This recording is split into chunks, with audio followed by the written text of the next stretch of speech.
I'm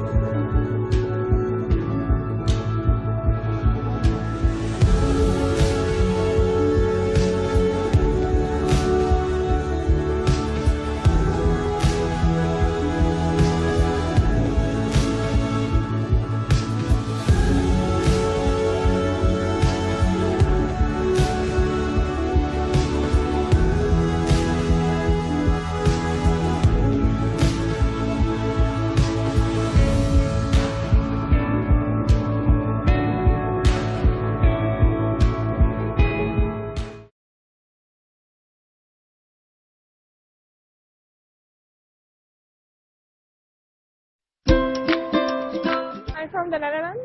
We're both from America. I come from France, but I live in Canada, in Montreal. UK. Australia.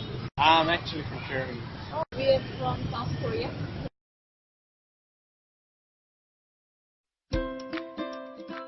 For me?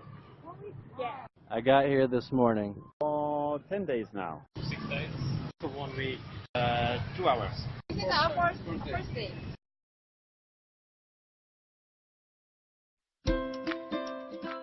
I really like it. Yeah, it's really cool. Like, it's really different from like Europe and stuff, but that's really cool. Yeah. Very hot, Yeah. warm, but beautiful. Forest, like a lot of bikes, motorcycle. That's really impressive at first. Yeah, pretty crowded place too. Well, when we first got here, we were kind of overwhelmed. Because we got in at night, and so we didn't really know where to go. We didn't know how to get to our hostel. Beautiful. Really beautiful and very cheap. The people here are very friendly. I visited a few different other countries, and I would have to say this is probably one of my favorite things. So. They're smiling all the time. Very kindly, friendly, and they want to help you.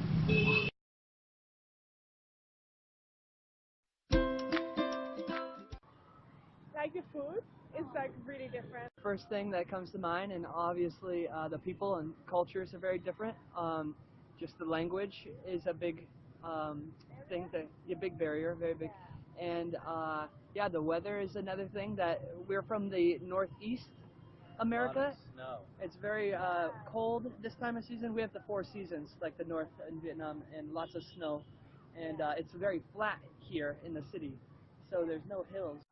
I've seen so many things. I mean, we went on a Vespa tour around the city, so I like I'm making food on the ground. I've seen that a few times. That's one of the things. And all the little shops. I mean, many little shops. And it's difficult to understand how it can be. How it can work on my point of view, because I come from a country where there is only big malls and everything. So the small economy, that's a big difference. I'd say the food definitely is different. Traffic-wise, architecture and stuff like that. How you pay for stuff? Yeah, how you pay for stuff. I think the people in Vietnam are concerned about different things. Like there's a pyramid of survival pyramid, and so people in Vietnam are kind of concerned about like washing out for themselves, whereas in other countries that are richer, I think people are able to care more for other people. The biggest one is the motorcycles, Yeah. all the crowded, and all the sound, the noise, and all the people everywhere. Yeah. Thing is probably the traffic, the way that people get around on scooters. Back at home in Sydney, everyone drives cars, or they catch the train, bus and things. Over here it seems like everyone's just on scooters and the road, driving on the footpath. We don't do that at home. I think the way of living. So here it's not that important to have a really straight view of life. It's okay when you go left or go right, and it just depends whenever you decide. Back home, it's like more straightforward. We don't have much the motorcyclists on the street. The weather is very hot here.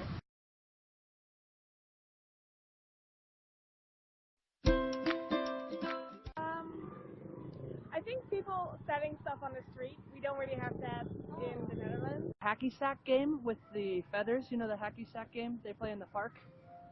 It's they're so talented at the game. It's very interesting to watch that. And people just sleeping around. Usually they don't sleep like in public back in America, and here everyone can sleep wherever. It's all on the street here. We don't have that. And how the traffic system works, like people get hit all the time and it's a bit crazy. Set up, everyone's selling their products all around the streets. In Sydney, that doesn't actually happen.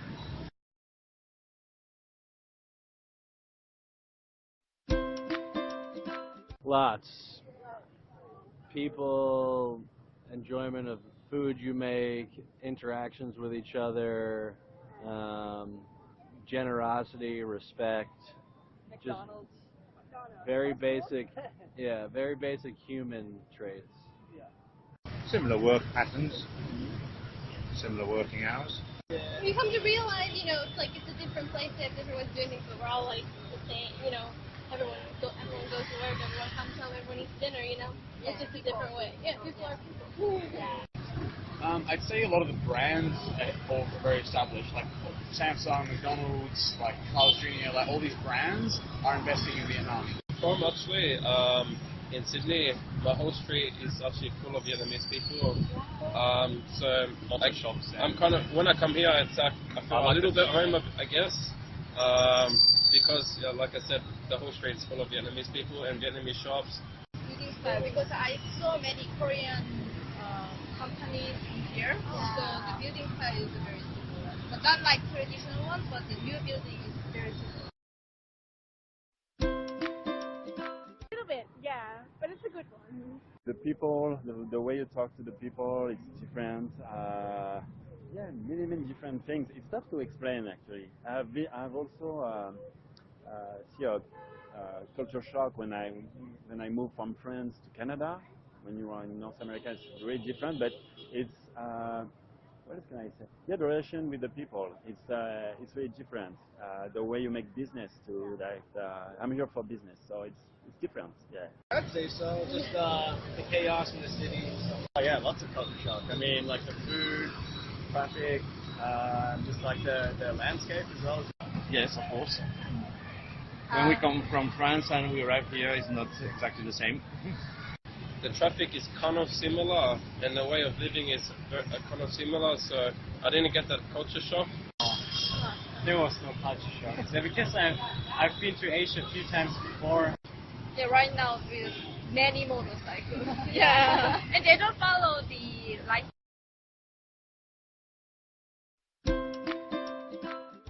For me, the best thing is just taking time to kind of delve deeper into the culture, and that gets you more comfortable with just the language or meeting people.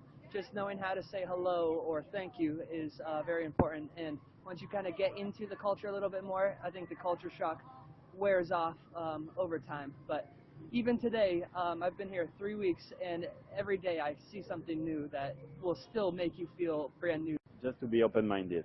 Talk to the people from here. Don't stay with your with the people from your country. Just try to make connection. Be simple. Be open-minded, and everything will go well for you for sure. Just like heads on and just experience it. You know, just get out there and you know, try the food, try coffee, talk to people. Yeah. You don't have to like it, but you can accept it. Yeah. Just appreciate it. Just enjoy it. It's different to your country, so that's what we came here to see, right? Yeah. And how about you? Have some respect for where you are and appreciate. Just be open-minded. Travel. Just go and meet the people and meet the places. Just visit and know how the people live, and you can adapt to the different cultures. Then that's the best way. And also because you need to be open-minded. Embrace it and, you know, Go with the flow. Just kind of see what, you know, kind of maybe have a look at what the locals are doing and sort of see how they're living or how they're doing it, and just try to live their way, and, you know, don't assume straight away that it's something that doesn't work, or just go with it. That's it, and try to be part of it. That's the easiest way to move with it. Just getting used to it. So, after interviewing foreigners from different countries in the world, we have seen that they have different viewpoints about Vietnamese culture, but mostly they feel shocked about, first, Vietnamese food.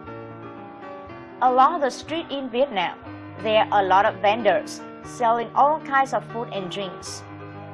Besides that, Vietnamese food is not just about pho, as may know on the internet, but it has various dishes with different tastes, ingredients, and displays. Second, they are really confused about Vietnamese language. For example, the letter A, but with different marks, we pronounce it differently. Also, the language in use is varied according to the region. So the North accent is not as the same as the South. It's kind of difficult for foreigners to recognize what is being said. Another confusing aspect is transportation. In Vietnam, the most common means of transportation is motorbikes. There are a lot of them on the street, so foreigners find it hard to ride motorbike and cross the street. The last one is weather. The typical weather in Vietnam is hot and humid. So many of the foreigners feel shocked about the high temperature in this season. Although they have experienced cultural shock, they all agree that Vietnamese people are friendly, hospitable, and generous. Maybe some of the Vietnamese cannot speak foreign language. They are trying their best to show the way to the foreigners or communicate with them. The Vietnamese people are always welcome the new guests to the country with their endless hospitality. So the last question we ask them is, what is the best way to deal with cultural shock?